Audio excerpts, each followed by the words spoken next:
Quand je n'étais qu'une masse informe, tes yeux me voyaient, et sur ton livre étaient inscrits tous les jours qui m'étaient destinés, avant que ceci n'existe.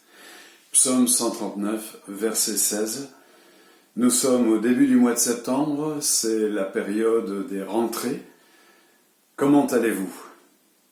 Je vous propose chaque mois que nous partagions ensemble quelques pensées. Je voudrais le faire non pas comme un président de l'UNADF seulement, mais aussi comme un compagnon de service. Avez-vous remarqué que dans ces périodes de rentrée, il y a un objet qui nous est familier? Cet objet peut être petit, il peut être grand et souple, il peut être gros et rigide. C'est l'agenda. L'agenda.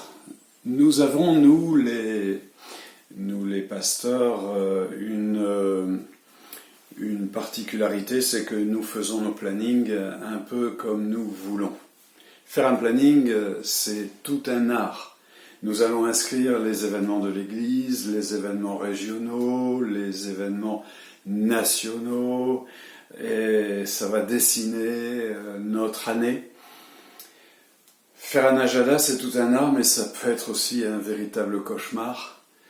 Vous le savez. C'est pour ça que je voudrais vous dire que faire un agenda, c'est un peu comme une recette de cuisine, il faut des ingrédients.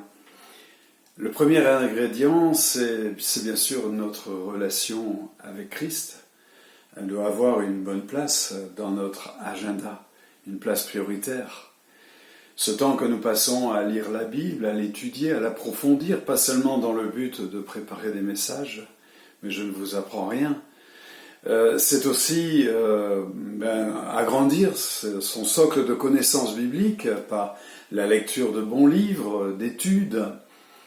C'est passer du temps avec lui dans la prière, dans l'adoration. Il y a aussi un autre ingrédient, notre famille.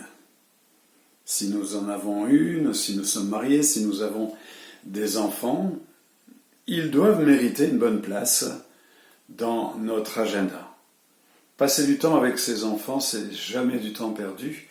Et si ça peut nous apparaître comme tel aujourd'hui, demain, on s'apercevra que ce n'était pas le cas. Mais il faut aussi savoir passer du temps à deux, avec celle avec qui on a choisi de passer du temps, avec celui qui est notre époux, rien qu'à deux. Un autre ingrédient, c'est prendre soin de soi, se cultiver, s'ouvrir, développer le cercle de ses amis, de ses connaissances, mais aussi pratiquer un sport, avoir un hobby. Et puis n'oublions pas, pour terminer, que nos corps sont une mécanique qui obéit à certaines règles, et le repos est important. Alors je vous vois venir, vous allez dire, mais dans tout ça, on sert le Seigneur quand ? Un bon cuisinier sait mettre les ingrédients, mais il va choisir des ingrédients de qualité, et il va équilibrer son plat.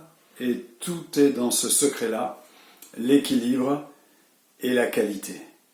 On peut faire beaucoup de choses sans être débordé. Un jour, un ami m'a dit ceci, il m'a dit, tu sais, nous avons des journées très chargées, nous avons beaucoup d'activités, et parfois, quand on vient nous solliciter, nous répondons souvent, nous n'avons pas le temps, nous ne sommes pas disponibles.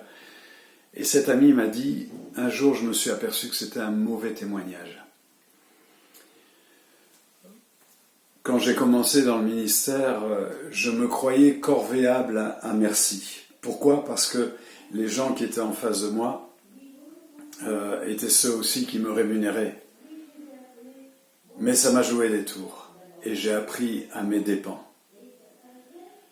Faire un bon agenda. Mais ce n'est pas pour faire une formation sur la gestion du temps que j'ai choisi de partager ces moments avec vous. Non, c'est parce que j'ai remarqué autre chose. Et j'aimerais qu'on revienne sur ce texte que j'ai lu au début et qu'on le prenne dans la version Semeur. Je n'étais encore qu'une masse informe, mais tu me voyais. Et dans ton registre étaient écrits tous les jours que tu avais destinés pour moi avant qu'aucun d'eux n'existe. Psaume 139, verset 16, ce coup-ci dans la version Semeur. Vous vous rendez compte, un registre dans lequel sont écrits tous les jours de ma vie. C'est un agenda. Et cet agenda-là, il est particulier parce que le texte me dit qu'il est déjà rempli. Aujourd'hui, c'est déjà écrit. C'est bien ça que dit le texte. Dieu a un registre et dedans il a écrit tous les jours de ma vie avant que ceci n'existe. Alors, posons-nous une question. Qu'est-ce qui nous guide? Notre agenda? Notre planning? Ou le souci de répondre à son appel? Qu'est-ce qui nous guide? La nécessité d'accomplir nos projets? Ou le désir d'être conduit par le Saint-Esprit? J'aimerais vous emmener dans un petit voyage à travers la Bible et voir ensemble 3 situations. La première, elle est dans le livre d'Agée. Vous savez, le livre d'Agée, c'est un livre de constats très négatifs. On travaille beaucoup, on récolte peu, ce qu'on offre à Dieu, Dieu n'en veut pas, c'est pas bon, enfin il n'y a rien de bon quoi. Et si le peuple passe du temps pour se construire de belles maisons, en ce qui concerne l'œuvre de Dieu, ils disent « ce n'est pas le moment ». Ce n'est pas le moment. Ça, c'était leur agenda à eux. Mais quand on regarde dans le livre d'Agée, on découvre l'agenda de Dieu. Et l'agenda de Dieu dit que Dieu voulait les bénir. Et même qu'il voulait leur faire connaître une gloire qu'ils n'avaient jamais connue auparavant. Et Dieu affirme que dans son agenda, jamais son esprit ne les a quittés. Depuis la sortie d'Égypte. Vous vous rendez compte? Alors, Agée va les inviter à regarder les choses selon l'agenda de Dieu, et il va leur dire de monter sur la montagne, de prendre du bois et de commencer à travailler. Pour cela, il va même réveiller un des grands responsables, Zorobabel. Le réveiller, ça veut dire qu'il va l'amener à changer d'état d'esprit, à changer de façon de voir les choses. Et c'est ainsi que le peuple entrera dans l'agenda de Dieu pour la construction du second temple. Deuxième situation, vous connaissez Abraham. Abraham était dans une période de sa vie qui s'appelle la vieillesse, et même une grande vieillesse puisqu'il avait près de 100 ans. Nous avons des périodes dans notre vie. La jeunesse, l'âge mûr, la vieillesse, l'enfance aussi tout au début. Et Abraham reçoit une promesse de Dieu, il va être papa. Ça le fera rire. Genèse, chapitre 17, verset 17. Pourquoi ça le fait rire? Parce que c'est pas dans la bonne saison. Ce qui est important, c'est de porter du fruit dans la bonne saison, et le psaume 1er nous rappelle que c'est le désir de Dieu que nous portions du fruit dans la bonne saison. Moi, je m'aperçois que certains peuvent avoir une difficulté avec ça. Étant dans la vieillesse, ils veulent porter les fruits de la jeunesse, ou ils veulent encore les porter. Mais quand on est vieux et qu'on porte les fruits de la jeunesse, ce n'est ni efficace, ni élégant. Les jeunes font ça bien mieux. Et puis j'ai remarqué que, quelquefois, les jeunes veulent porter les fruits de la vieillesse. Et ils n'y arrivent pas, parce qu'ils ne peuvent pas encore les porter. Apprenons à porter les fruits de notre saison. D'ailleurs, si nous ne portons pas les fruits de notre saison, cela abîme notre ministère et ça peut même faire du dégât autour de nous. Et puis, autre chose, c'est que quelqu'un qui ne porte pas les fruits de sa saison n'est pas bien à l'intérieur de lui, ne connaît pas un certain bonheur, un certain bien-être lié à chaque âge de la vie lorsque celui-ci est bien vécu. Allez, un troisième. Êtes-vous impatient? L'impatience peut parfois nous amener au désespoir. Marthe et Marie Leur frère tombe malade, ils envoient chercher Jésus, Jésus attend. Et lorsque Jésus arrive, leur frère est décédé, et il a même été inhumé, ou mis dans un tombeau. Ça vous arrive pas, ce genre de choses? On en trouve plein dans la Bible. Par exemple, les disciples dans Marc chapitre 13. Les disciples rament 5 kilomètres toute la nuit. La tempête est là. Le vent, dit la Bible, est contraire. Une version a même dit le vent est contrariant. Ils sont contrariés. Ils sont contrariés parce que Jésus les a obligés à monter dans la barque et lui, il n'est pas venu avec eux. Ils sont contrariés parce qu'ils sont fatigués, ils ont passé toute la nuit à ramer et Jésus n'est toujours pas là et le vent monte. Peut-être que l'ambiance se dégrade dans cette barque. Mais pourquoi tu t'es laissé faire? Mais il m'a obligé. Mais tu aurais dû résister. Regarde, maintenant on est tous là dans les problèmes. Hey, tu peux ramer un peu plus fort, toi? Pourquoi t'as arrêté de ramer? Et puis, si vous n'étiez pas des si mauvais marins, moi je ne serais pas dans cette situation. Vous voyez ce genre de dispute qui arrive quand on ne comprend pas très bien ce qui nous arrive. Mais la Bible dit que sa venue est aussi certaine que celle de l'aurore. Et à la 4e veille de la nuit, entre 3h et 6h du matin, il est venu.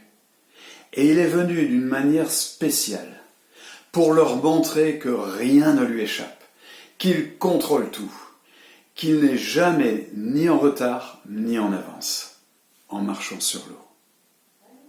Et là, ils vont comprendre. Et peut-être vous êtes impatient, vous dites on a prié, on a travaillé, pourquoi le Seigneur ne nous a pas bénis? Apprenez à dire il ne nous a pas encore bénis. Continuons à ramer. Ne nous relâchons pas, parce que sa venue est aussi certaine que celle de l'aurore. Voilà, je voulais partager avec vous ces quelques pensées pour montrer que Dieu a un agenda. Et si Dieu a un agenda, nous avons un appel. Et nous voulons le servir non pas dans notre agenda, mais dans notre appel avec son agenda. Et dans son agenda sont écrits tous les jours de ma vie.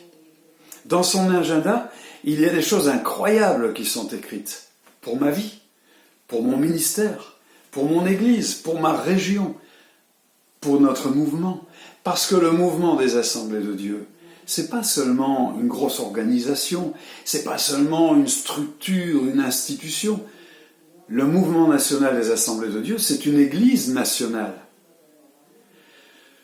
Il y a des églises régionales. Votre région est une église régionale, avant d'être une administration. Et puis il y a des églises locales. Et je veux le servir non pas selon mon agenda, mais selon mon appel dans son agenda. Pour pouvoir remplir la mission de l'Église, qui est toujours d'actualité. S'il est écrit que le Seigneur tarde, c'est pas une raison pour que nous tardions. C'est pas une raison pour que nous disions c'est pas le moment. Nous voulons monter à la montagne, prendre du bois et travailler et bâtir et remplir la mission de l'Église. Faire des disciples, enseigner nos chrétiens pour qu'ils soient solides, former des ouvriers dans leur appel, proclamer le message de l'Évangile, implanter de nouvelles églises. On n'a pas de temps à perdre pour savoir si l'autre il rame bien ou s'il rame pas mal, ou s'il rame tout court. On n'a pas de temps à perdre. Alors je nous souhaite une année forte, une année bénie, une année où vraiment, tous ensemble, on peut aller de l'avant parce que, voyez-vous, quand il appelle, il équipe. Mais ce qu'on oublie souvent, c'est que quand il nous fait des dons, il ne nous donne pas tout. Et ce qui me manque, c'est vous qui l'avez. Ce qui vous manque, peut-être que c'est moi qui l'ai. Ce qui fait qu'on est obligé de travailler ensemble on est obligé de tous s'y mettre dans le même sens, dans l'appel de Jésus, dans la mission de l'Église. Merci d'avoir été attentif, d'avoir partagé ces moments. Si vous voulez réagir, pas de souci, faites-le par mail, même par téléphone. J'aurais vraiment du plaisir à ce que nous puissions parler ensemble, partager au sujet du royaume de Dieu, nos expériences, nos aspirations, aussi nos souffrances, ça arrive, nos déceptions. Alors, je vous souhaite une bonne rentrée. Que Dieu vous bénisse dans votre ministère. À bientôt.